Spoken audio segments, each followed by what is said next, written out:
आजपासून विज्ञान या प्रकारामध्ये विषयामध्ये आरोग्य आरोग्य हा माणसाच्या जीवनातला सर्वात महत्त्वाचा विषय आहे. आजच्या काळात बदलत्या जीवनशैलीमुळे आरोग्यावर म्हणजे प्रत्येकाला आरोग्य पाहिजे आहे. प्रत्येकाला आरोग्य पाहिजे कारण बदलती जीवनशैली, प्रदूषण म्हणजे अनेक गरजा वाढलेल्या आहेत, त्याच्यामुळे अनेक समस्या पण वाढलेल्या आहेत. तर त्यामुळे आजपासून आपण खनिजे, विटॅमिन्स, प्रोटीन्स वगैरे जे जे शरीराला आवश्यक असणार घटक त्याच्याबद्दल पाहूया. तर आजचा आपला विषय खनिज आहे. खनिजे तर खनिजाचं शरीरामध्ये काय कार्य असते आणि खनिज हे किती प्रकारचे आहे आणि ते शरीराच्या किती म्हणजे वजनाच्या किती पट असतात हे वगैरे सुरुवात. तर आपल्या शरीरात 24 प्रकारची खनिजे असतात. 24 प्रकारची खनिजे. त्याच्यामध्ये मग मुख्य खनिजे, दुय्यम खनिजे तसे सर्वांचीच आवश्यकता असते.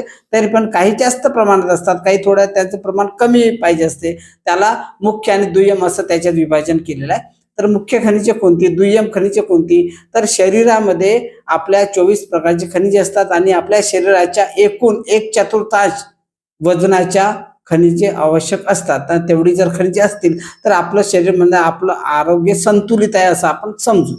किंवा म्हणजे जास्त अति नको, कमी पण नको. तर पहा, आपलं वजन जर एखाद्या माणसाचं वजन जर 60 किलो असेल तर 1/4 म्हणजे 15 किलो खनिजे त्याच्या म्हणजे त्याच्या वजनाचे असं याच्यामध्ये सांगितलेलं.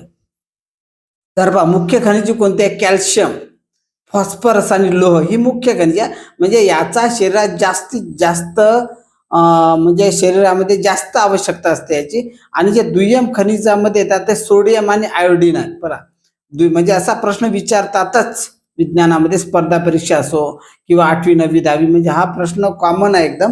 तर सोडियम आणि आयोडीन हे दुय्यम खनिजामध्ये येतात आणि मुख्य खनिजामध्ये येतात कॅल्शियम, फॉस्फरस आणि लोह. तर आजपासून आपण या म्हणजे हे कॅल्शियम काय, म्हणजे कॅल्शियमचं किती प्रमेय आहे, कॅल्शियम कुठे कुठे आढळते, कुठल्या पदार्थामध्ये किती आढळते, हे त्याच कॅल्शियम, फॉस्फरस, लोह त्या दुय्यम खनिजामध्ये म्हणजे आयोडीन आहे, लोह आहे, हे कुठे, आणि यांचा अभाव जर असला म्हणजे अब्सेन्स ऑफ म्हणजे अभावामुळे काय होते, अति जास्त असल्यामुळे काय होते, सर्व आपण सविस्तर पाहूया. तर तोपर्यंत धन्यवाद.